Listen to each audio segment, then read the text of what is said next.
Hi guys! Sa video ito ay tuturo ko sa inyo kung paano magbayad ng mga bills sa GCash.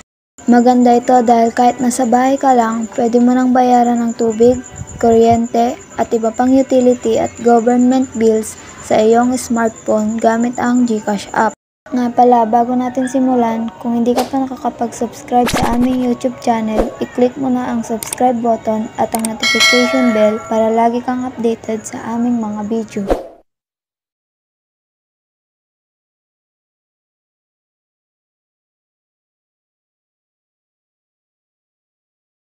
Open na natin ang GCash app.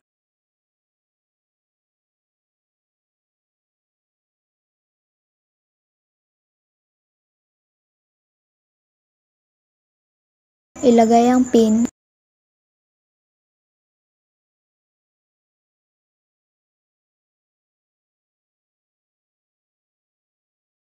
Nga pala, para makapagbayad ng bills, dapat meron kayong available balance sa inyong GCash account. I-click na natin ang bills. Maraming billers ang maaari mong mabayaran dito sa GCash app, pero ang ituturo ko ngayon ay kung paano magbayad ng bills ng kuryente. I-click natin itong electric utilities.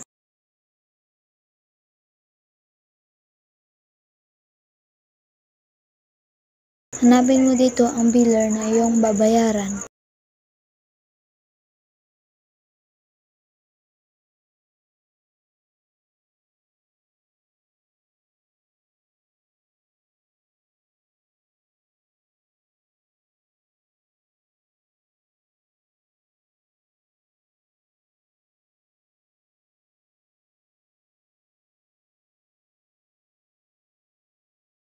Then dito, ilagay kung magkano ang bill na iyong babayaran, ang biller account number, account name at ang iyong email address.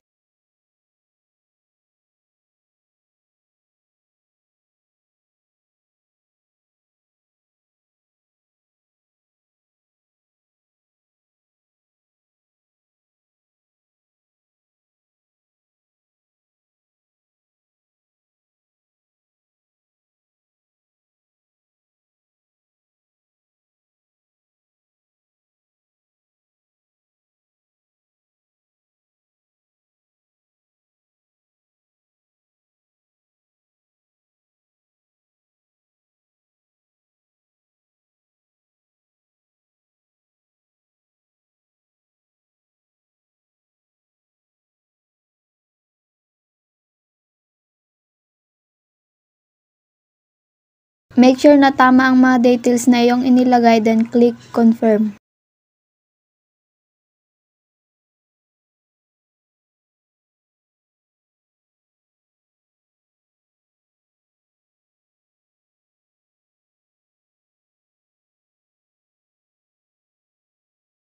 Pag okay na, ganito ang lalabas sa inyong screen.